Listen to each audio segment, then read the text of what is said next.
Mesdames et messieurs, notre rencontre de cet après-midi s'inscrit dans la forte tradition de dialogue et de concertation qui caractérise les relations que le Mali entretient avec chacun des pays et organisations que vous représentez ici. Il se trouve également que notre union de ce jour se tient dans le contexte diplomatique et politique sous-régional que vous connaissez bien, un contexte marqué par les sanctions illégales, illégitimes et inhumaines de la CEDEAO, dont l'objectif est d'asphyxier le Mali, de le présenter comme un paria parmi les nations sœurs, avec l'objectif inavoué et inavouable, à court terme, d'asphyxier l'économie, afin d'aboutir pour le compte de qui l'on sait, et par procuration, à la déstabilisation et au renversement des institutions de la transition. Le Mali, mesdames et messieurs, est une digue pour la stabilité de l'Afrique de l'Ouest, que personne ne s'y méprenne. On va répondre en quelques mots au message introductif du Premier ministre, ciblé aux ambassadeurs et représentants du corps diplomatique. Plus tard, on massacre des populations. On nous dit que le mandat de l'administration, ce n'est pas de faire la guerre, mais c'est de maintenir la paix.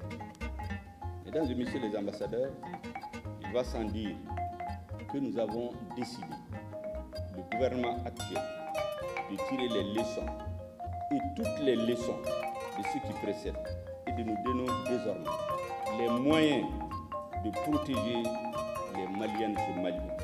C'est de notre responsabilité. Les autorités actuelles ont aussi en mémoire l'interdiction faite en 2013 par les autorités françaises à l'armée malienne d'occuper une partie du territoire national. On se rappelle en effet que cette intervention, après avoir aidé en un premier temps à repousser les groupes terroristes, après 7 ans d'allégresse, l'intervention s'est mise en un deuxième temps en une opération de partition de fait du Mali.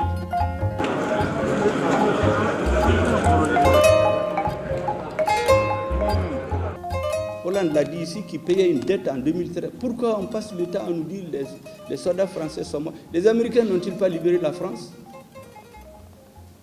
L'armée rouge n'a pas libéré une partie de l'Europe?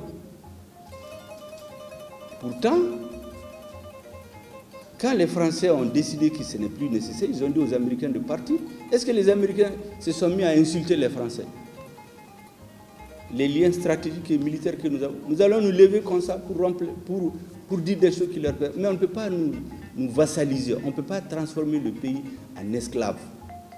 Ça, c'est terminé. Il n'y a pas de zone d'influence. En tout cas, le Mali ne fait pas partie de la zone d'influence d'un pays. Nous ne confondons pas le peuple français et les dirigeants qui ont un autre agenda, qui ont leur propre projet, qui n'ont rien à voir souvent à ce qu'ils disent, même à leur opinion publique.